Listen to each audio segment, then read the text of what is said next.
The morning sun rose over the wide plains, spilling light over the cracked earth of Jacob Turner's ranch. Once, this land had been alive with green pastures, cattle grazing fat and healthy, and the laughter of his parents echoing from the porch. Now it lay parched, a stretch of stubborn soil that refused to yield. The fences sagged, the barn roof leaked, and the cattle, thin and restless, stirred dust clouds as they searched for grass that no longer grew. Jacob stood at the edge of his land, hands on his hips, feeling both pride and sorrow. This ranch was his inheritance, his bloodline's legacy, but it was also becoming his burden. He had worked himself to the bone, hauling water, patching fences, and doing the work of 3 men since his father's passing. His mother had died not long after, leaving him alone with acres of land that seemed determined to fight him at every turn. Money was the sharpest thorn. The bank had sent its second letter just last week. If he did not pay off the looming debt, they would seize the ranch. The thought gnawed at him day and night. To lose this land would be to lose everything his family had built. But no matter how he stretched the little he earned, no matter how long he stayed in the saddle, he could not see a way out. Jacob was known in town as a man of hard work and quiet strength. People respected him, even pitied him, but pity did not fill a stomach or save a ranch. Every time he rode into town to sell what little he had, scrawny calves, worn-down tools, firewood, he caught the looks from other ranchers. They knew he was on the brink. He hated that look most of all. He would rather starve than beg. The days were long, but the nights were worse. When the ranch grew silent, and the only sound was the moaning wind through the dry grass, Jacob would sit on the porch with his head in his hands. He thought of what he had lost and what he stood to lose still. He thought of the future, bleak, uncertain, and lonely. He was only in his early 30s, but the weight of the ranch aged him, making him feel twice as old. He had no wife to comfort him, no children to lighten his load. Women in town had once cast glances his way, but his poverty made him an undesirable match. Who would marry a man who couldn't promise a steady home, who had more debts than dreams? Jacob had long ago given up on courting, telling himself he had no room for such luxuries. Love was for men who could afford it. Still, he clung to the ranch with a stubborn pride. It wasn't just dirt and fences. It was memory. It was belonging. It was proof that the Turners had carved something from the wilderness. He often whispered to himself, "I won't let it go. Not while I still draw breath." But determination alone could not bring rain, or pay debts, or breathe life into cattle. That morning, as the sun rose higher and the air grew heavy with heat, Jacob mounted his horse and rode the boundary lines.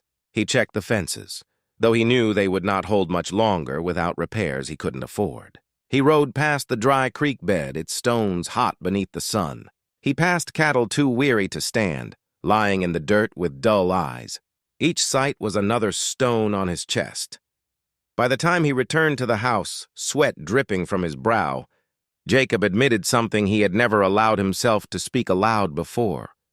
He could not do this alone.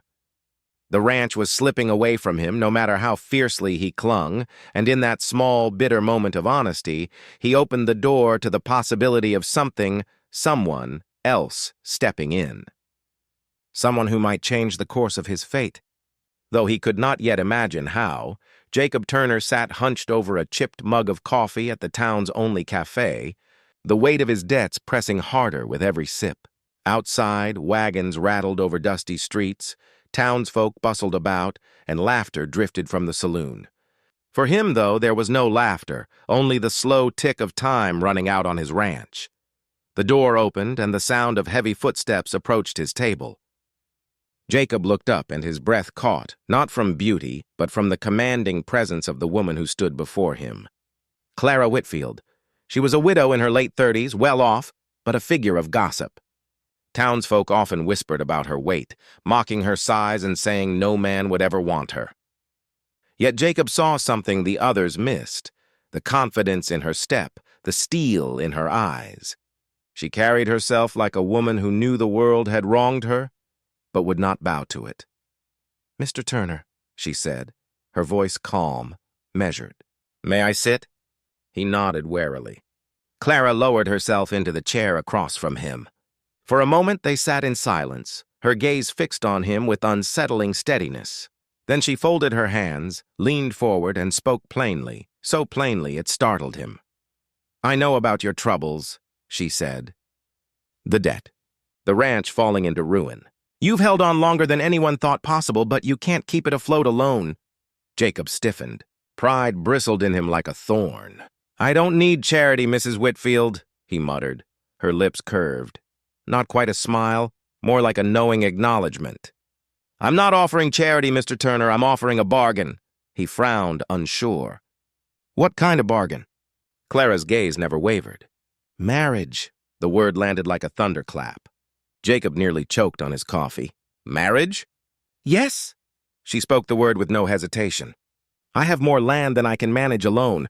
Fertile, watered land. I have money to invest. What I lack is companionship. Respect. Someone who will stand beside me, not laugh behind my back. I'm offering you this. Marry me, and you'll have access to my land and resources. Together we can build something stronger than what either of us has alone." Jacob sat frozen. His first instinct was to refuse. Marriage? To a woman he barely knew, a woman scorned by half the town? It sounded like madness, and yet the logic in her words dug deep. Her land was rich, unlike his dying soil. Her fortune could rescue his cattle, repair his fences, pay off the bank. With her, he could save the Turner Ranch and perhaps even restore it to glory. But at what cost? His pride stirred, whispering that this was desperation, that folks would mock him for marrying a woman for her wealth. He imagined the whispers, poor Jacob, tied to the fat widow for a scrap of land. The thought burned his throat. Clara's voice softened. "I don't expect love from you. I'm not a fool. I know what people say about me, what they think when they look at me. But I'm offering you a partnership. You treat me with kindness, give me your name and your respect, and in return I'll give you land, cattle, and security. That's my proposal." Jacob studied her. She was not pleading nor begging. She was laying down terms, strong as any businessman at the trading table. And beneath that, he caught a flicker of something else, loneliness hidden under steel. He swallowed hard. "That's a mighty bold offer, Mrs. Whitfield." Clara met his eyes squarely. "Boldness is the only way to survive in this world." The cafe seemed to fall silent around them, the hum of voices and clatter of dishes fading away.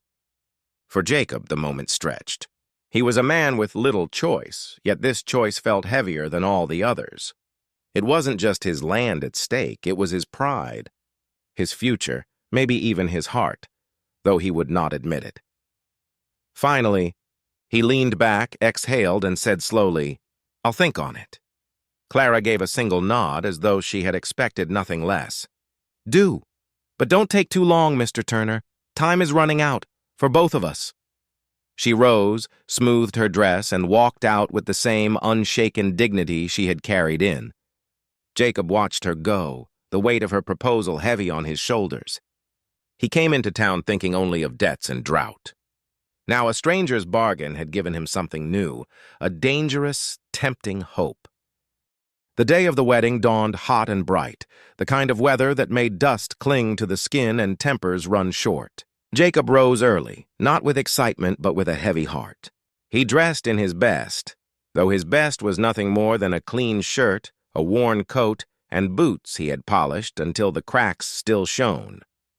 He stood before the mirror for a long time, wondering what sort of man bound himself to marriage not out of love, but survival.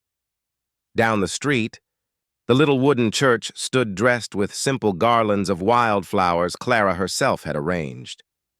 She had insisted on something modest, no grand celebration, no excess of guests. Only a handful of townsfolk gathered, most more curious than supportive. Their whispers floated like gnats. "Can you believe it? The poor rancher and the fat widow, what a pair!" Jacob heard them even before he entered. He forced his jaw tight, not allowing a single flinch to show. Pride was all he had left to carry him through. Inside, Clara waited. She wore a gown of soft cream, not extravagant, but carefully stitched, with lace along the sleeves. The dress hugged her wide frame, and though her size had long been the subject of cruel remarks, she wore it with a dignity that silenced the room for a heartbeat. Her dark hair was pinned neatly, and her eyes, though steady, carried a glimmer of fear. Fear she worked hard to hide. When Jacob stepped beside her at the altar, Clara glanced at him, her lips parting slightly as if to speak. But she said nothing. He gave her the smallest of nods, a silent acknowledgment that they were here together. And whatever else might be said, he would not shame her. The minister, a thin man with spectacles sliding down his nose, began the ceremony. His voice droned, words of sacred vows spoken into the heavy air. Jacob felt each phrase weigh upon him, to love, honor, and cherish. They had agreed there would be no expectation of love, and yet the vow pressed against his conscience. Was it right to speak words he didn't mean? Still, when the moment came, he repeated them clearly. Clara's voice followed, soft but unwavering, carrying through the church like a note of quiet defiance against the mocking whispers. When the minister declared them husband and wife, a murmur rippled through the small crowd. Some smirked, others looked away, but a few perhaps glimpsed the courage it took for both of them to stand there. Jacob reached for Clara's hand. It was warm, strong, and trembling ever so slightly. They walked together down the aisle, their steps steady, but their hearts heavy with the knowledge of what lay ahead. Outside, the sun blazed, and the whispers grew louder. Poor man. Selling himself for land. She'll eat him alive. He won't last a year. Jacob's jaw tightened again, but this time he stopped in his tracks. Still holding Clara's hand, he turned his gaze on the gathered crowd, his eyes hard as stone. "This is my wife," he said, his voice firm, carrying over the mutters. "And she'll be treated with respect." For a moment, silence fell. Clara's breath hitched, her eyes widening in surprise. No one spoke further, and Jacob, without another word, led her to the waiting wagon. The ride to the ranch was quiet. Clara sat with her hands folded in her lap, her gaze fixed on the horizon. Jacob kept his eyes on the road, his mind a storm. They were bound now, two lonely souls tethered by necessity. He did not know what the days ahead would bring. Hardship, ridicule, or perhaps something he dared not name. But when the wagon creaked up to the weary house that was now hers as much as his, Clara turned to him with the faintest smile. "We'll make it work," she said softly. Jacob met her eyes and gave a short nod. For the first time in months, though his chest still felt heavy, a sliver of something unfamiliar flickered inside him. Not hope, not yet, but maybe the beginning of it. The first weeks of Jacob and Clara's marriage passed with a chill more biting than the desert winds. Though the vows had been spoken and her belongings moved into the Turner ranch house, the atmosphere between them remained strained, almost brittle. Jacob kept himself buried in work. At dawn, he was already out mending fences, hauling water, or riding the pastures to check on the cattle. He returned only to eat in silence, and then slept in the small back room he had taken as his own, leaving the master bedroom to Clara. It was a polite arrangement, but a distant one. To him, the marriage was still a contract, a practical alliance sealed with a handshake beneath the guise of vows. Clara, for her part, tried to carve out a place in his world. She began cooking meals in the kitchen that had long gone unused, filling the house with the rich smell of bread and roasted meat. She dusted the shelves, aired out the curtains, and planted herbs in pots by the window. The ranch house, once a hollow, lonely place, started to feel like a home again. But Jacob noticed little of it. He would eat the food she placed before him, murmur a stiff, "Thank you," and retreat into his own silence. Clara bore his distance with dignity, though in the evenings she sometimes lingered at the doorway of his room, listening to the heavy sighs he let slip when he thought himself alone. One night, she found him sitting on the porch, elbows resting on his knees, staring into the endless spread of stars. His face, usually carved with sternness, looked weary, etched with lines of loneliness. She almost stepped out to join him, to speak a word of comfort, but stopped. She feared rejection, feared the wall he kept so firmly between them. Instead, she stood quietly in the shadow of the doorway, her heart aching for a man who didn't yet see her as anything more than a means to an end. The townsfolk did not help matters. Every trip into town was an ordeal for Clara. Whispers followed her, snickers behind gloved hands, cruel remarks about her size and about Jacob's misfortune. Jacob, proud and stoic, never responded to them, but his silence cut Clara deeper than the laughter. She wondered if, in his heart, he agreed with them, that he saw her as a burden, a humiliation, yet Clara did not crumble. Instead, she poured herself into the ranch. When Jacob rode off, she studied the household accounts, tallying expenses and debts with quick precision. She bartered with traders, her firm voice winning fairer prices than Jacob had ever managed. She mended clothes, canned food for the winter, and kept the house running with quiet efficiency. She wanted him to see that she was not simply the fat widow he had married for her land. She wanted him to see she was capable, valuable. Jacob noticed these things in fragments, though he said little. He saw the way she stood her ground with merchants, the neatness of the ledgers she kept, the meals that gave him strength to face another day's labor. But instead of acknowledging them, he kept his words locked behind his teeth. Praise felt dangerous, like the first crack in the wall he had built around himself.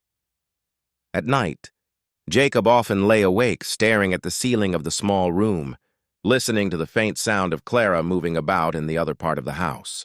Sometimes he caught the faintest sound of her humming, a soft tune, lilting and full of a warmth he did not know how to accept. He wanted to believe this arrangement would stay simple, transactional, controlled. But the quiet presence of Clara Whitfield, her patience, her steady strength, her silent yearning, was beginning to press on him in ways he did not yet understand.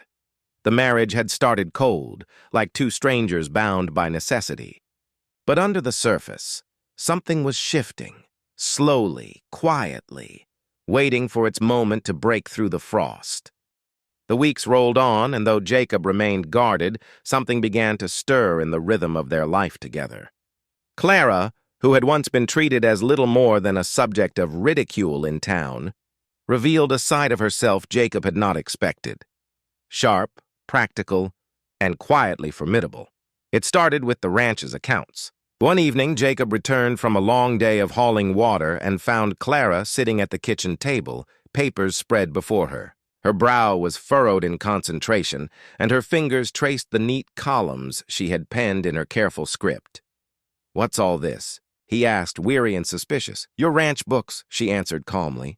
"I've been going through them." His first instinct was irritation. He had never invited her into that private struggle.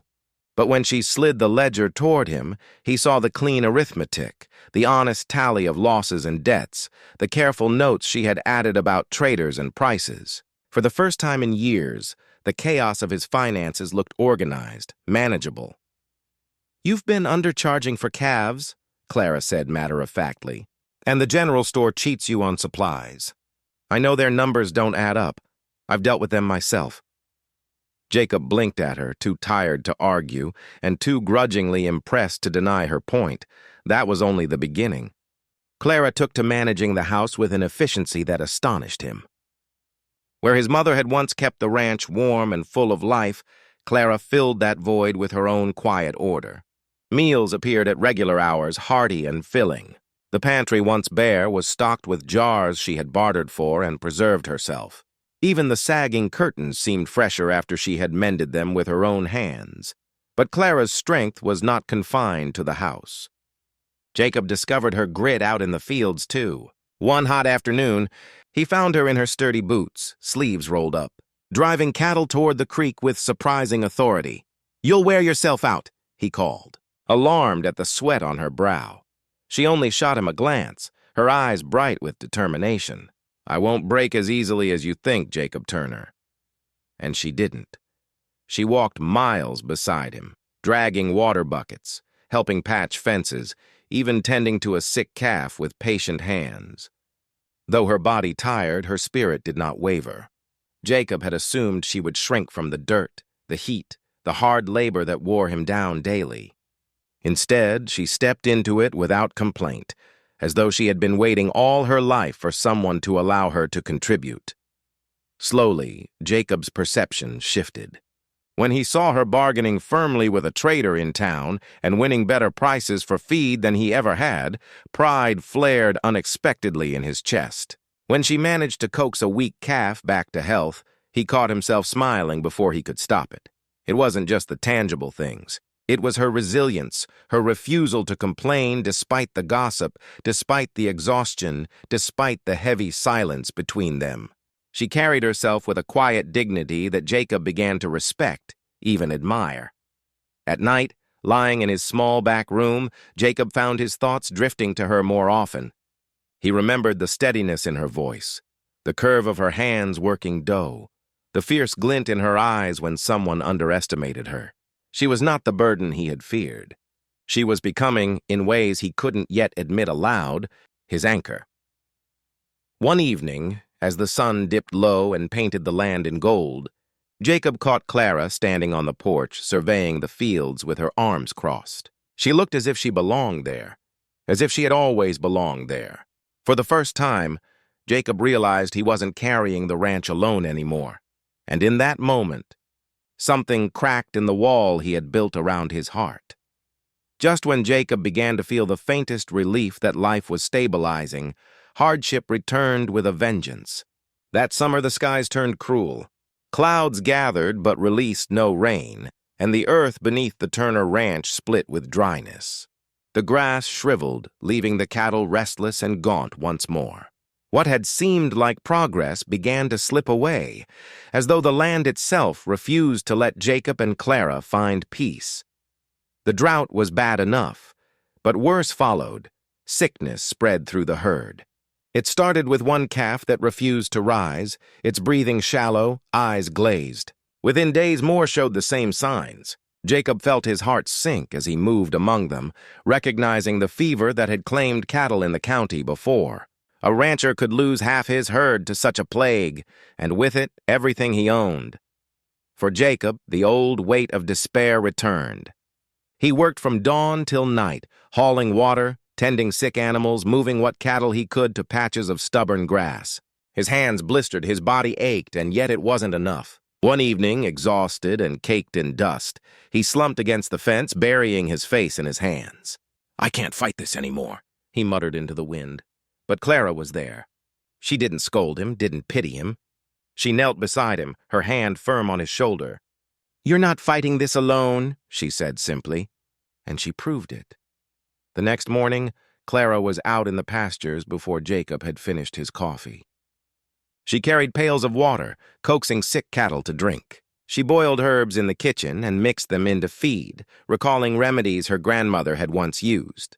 When a storm of dust swept across the fields, choking the air, she tied a kerchief around her face and worked beside Jacob to drive the herd into shelter.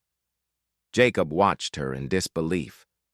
He had expected her to retreat into the safety of the house, to declare the work too hard, too dirty. Instead, she matched him hour for hour, sweat soaking her dress, hair plastered to her brow, her body trembling with fatigue, but her spirit unyielding.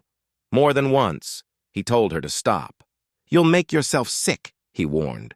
But Clara only straightened, breathless, and answered, "Then I'll be sick beside you. This is my land now, too." Those words struck him deeper than he expected. She wasn't just keeping her end of a bargain. She was claiming the ranch as hers, not as property, but as home. She was claiming him in a way he hadn't realized he wanted. Together, they fought through the worst of it. Clara's remedies saved a few calves, enough to give Jacob hope that the whole herd wouldn't be lost. She bartered again in town, trading preserves and cloth for medicine when money wouldn't suffice. The townsfolk snickered behind her back as always, but Jacob noticed that she didn't flinch. If anything, she seemed stronger under the weight of scorn, as though she had decided that survival was the only victory worth chasing. One night, after a particularly grueling day, Jacob found Clara collapsed on the porch, her skirt stained, her hands raw from rope burns. For a moment he felt a rush of guilt. She had given more than he ever asked, more than he thought she could. Quietly, he sat beside her, handing her a cup of water. She looked at him, weary but smiling faintly. "You see?" she whispered. "We're still standing." Jacob studied her in the moonlight. Her face was flushed, her hair unkempt, and yet he thought he had never seen anyone look more steadfast, more real. In that moment he realized something profound. Clara was not his burden, nor merely his partner in survival. She was his equal in the fight, his shield against despair. The drought and sickness had tested them both, nearly broken them, but it had also revealed something neither could deny. Together they were stronger than either had ever been alone. By early autumn, the ranch had steadied. The worst of the cattle sickness had passed, and though many animals were lost, enough survived to keep Jacob and Clara afloat. The drought still lingered, but Clara's tireless management of supplies and her shrewd bartering in town kept them going. For the first time, Jacob felt the faint stirrings of something he hadn't dared to name in years: stability, even hope. It was during this fragile period that the town held its annual harvest gathering, a tradition meant to celebrate survival and community. Normally, Jacob would have avoided it, preferring the quiet isolation of the ranch. But Clara insisted they go. "We've worked hard," she said, smoothing her dress with a firm hand. "We deserve to show our faces, not hide from gossip." Jacob hesitated, knowing well what awaited her in town. Yet when he saw the determination in her eyes, he relented. "All right," he said. "We'll go together." The hall was lit with lanterns, voices buzzing, fiddle music playing lively tunes. Couples danced, merchants swapped stories, and the smell of roasted meats filled the air. But as soon as Jacob and Clara stepped through the doors, a hush rippled through the crowd. Jacob felt the weight of 100 eyes. Whispers began, sharp and cruel. "There she is, the fat widow. Poor Turner. Sold himself for a scrap of land." Imagine waking up to that every morning. Clara kept her head high, her chin set with quiet dignity, but Jacob could see the faint flush of humiliation coloring her cheeks. She walked beside him with measured steps, as though each one was a battle. They made their way to the refreshment table, Clara pouring herself a glass of cider with steady hands. Jacob turned to fetch her a plate of food, but before he could move, a group of women sidled up, their voices loud enough for all to hear. "My, Mrs. Turner," one of them drawled, her smile dripping with malice.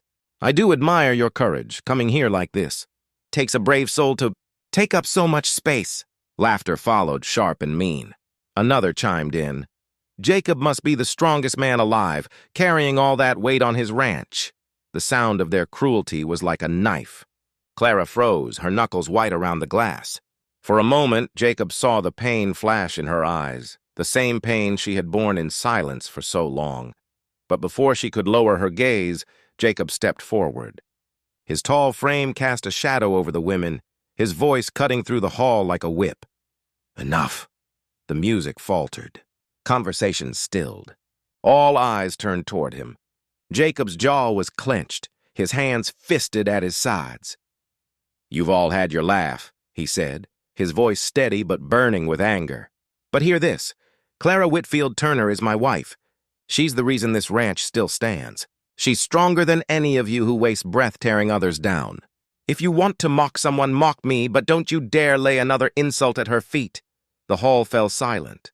The women shrank back, their smirks wiped clean.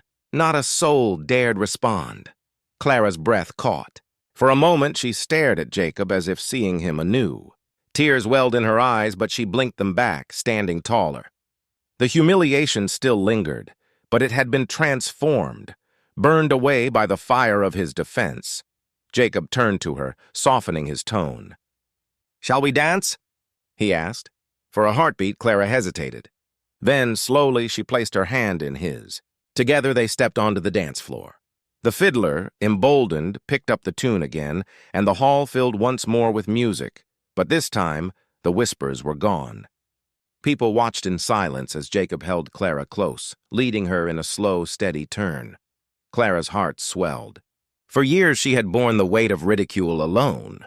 That night, for the first time, she felt the warmth of being truly defended, truly seen.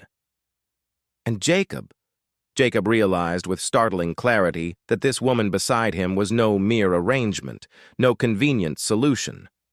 She was his partner, and he would stand against the world to protect her. After the harvest gathering, something shifted between Jacob and Clara.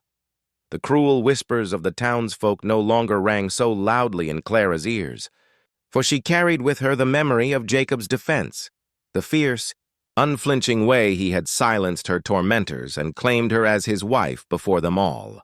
For years, she had borne ridicule with quiet endurance, but that night, Jacob's words gave her something she had almost forgotten she could feel: dignity. Jacob, too, was changed. He had always told himself this marriage was a necessity, a cold bargain to save his ranch. Yet when he had spoken up for Clara, the fire in his chest had not come from duty. It had come from something deeper, something far more dangerous, protectiveness, even tenderness. He found himself watching her more closely, listening when she spoke, noticing details he had once ignored. The way her laughter softened a room, the patience in her hands when she mended torn fabric, the sharp intelligence in her eyes when she dealt with merchants. One evening, not long after the gathering, Jacob came in from the fields later than usual. He found Clara still awake, sitting at the kitchen table with a lamp burning low, her sewing basket at her side. She looked up when he entered, her face framed by the warm glow of light, her expression calm but tired. "You should be asleep," he said gruffly, setting his hat down. "And you should be resting more," she countered gently. "You work yourself into the ground." He gave a half-smile, weary. "That's what it takes to keep the ranch standing." Clara set aside her needle and thread, her eyes searching his face. "It doesn't all fall on you, Jacob. You don't have to carry it alone anymore." The words struck him harder than he expected. For so long he had been used to shouldering burdens without help, without comfort. But here she was, reminding him, showing him, he didn't have to. He sank into the chair across from her, rubbing his face with his hands. For a long moment, silence filled the room, broken only by the ticking of the clock on the wall. Then, in a low voice, he spoke words he had never shared with anyone. "When my father died, I swore I'd never let this ranch go. It's all I have left of him. But it feels like I've been fighting a losing battle ever since. Sometimes I wonder if I'm just too stubborn to admit defeat." Clara listened without interruption, her hands folded neatly on the table. When he finally looked up, he saw not judgment in her eyes, but compassion. "You're not stubborn, Jacob," she said softly. "You're loyal. Loyal to the land, to your family's memory. That's not weakness. That's strength."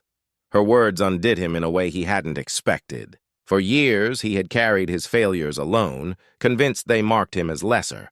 Now, hearing her say otherwise, seeing the truth of it in her gaze, felt like a balm to old wounds. His throat tightened.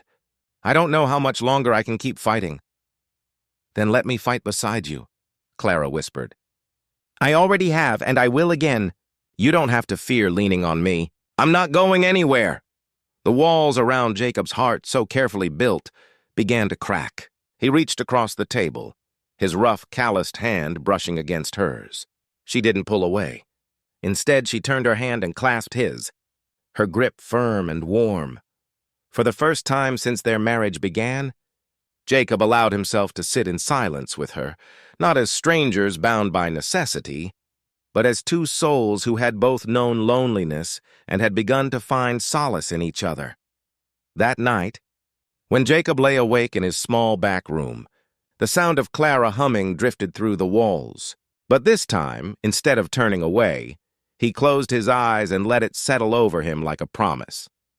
The distance between them was shrinking. The walls were coming down. The weeks after the harvest gathering and that quiet night of honesty at the kitchen table brought a subtle but undeniable change to Jacob and Clara's life together. The distance that had once existed between them, made of unspoken fears, pride, and wounds from the past, was shrinking.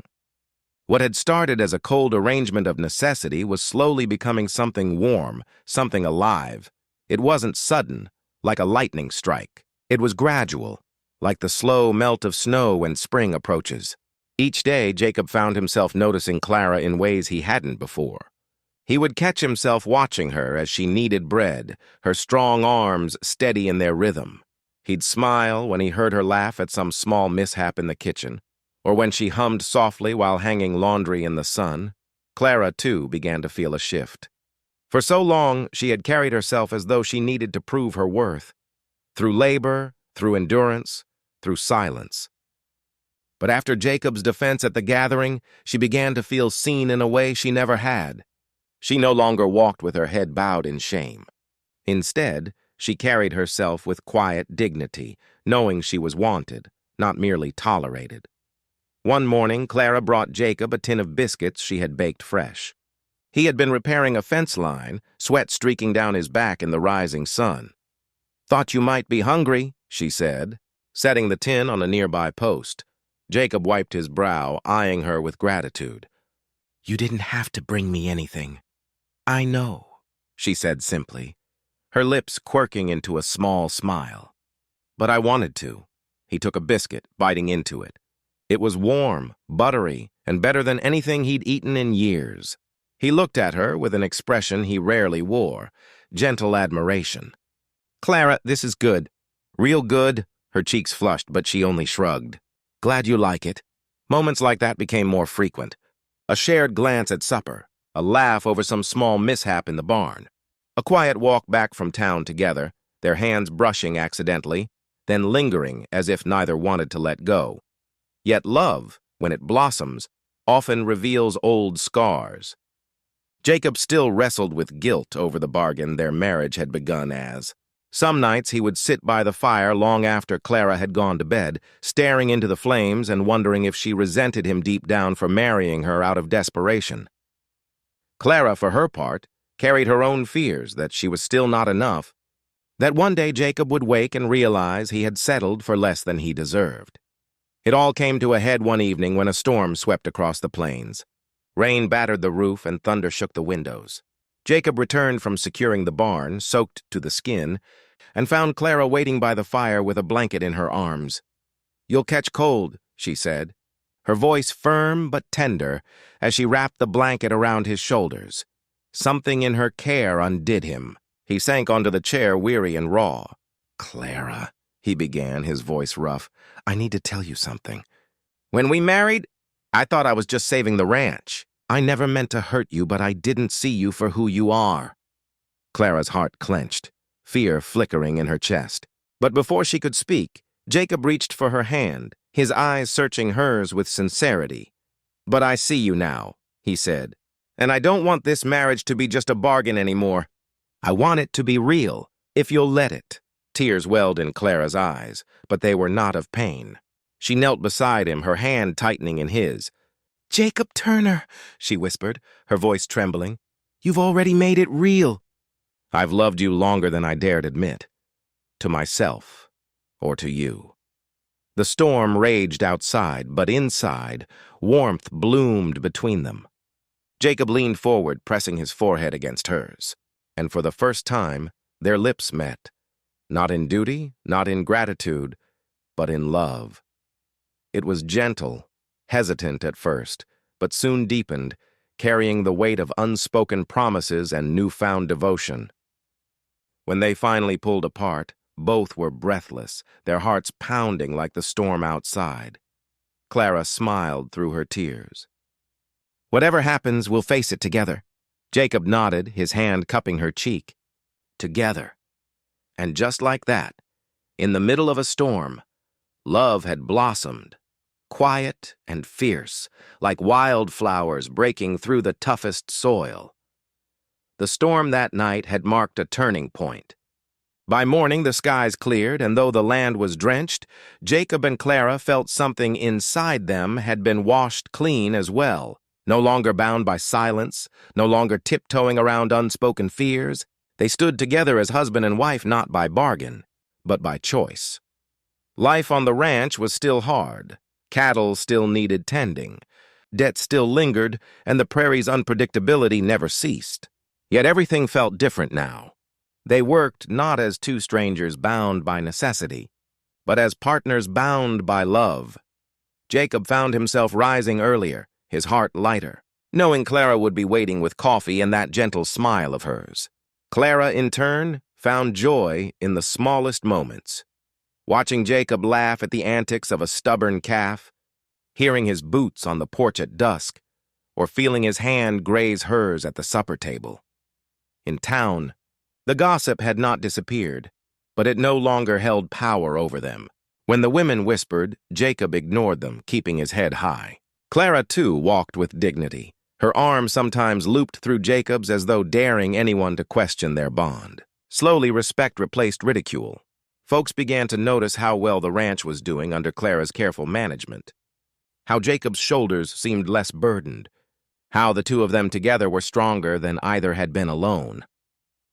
One late afternoon, as autumn tipped into winter, Jacob stood by the corral, watching Clara scatter feed for the chickens. The sun cast a golden glow across the fields, catching the strands of hair that had slipped loose from her bun.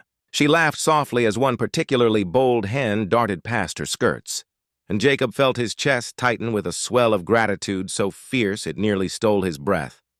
He walked toward her, boots crunching on the frost-tipped ground.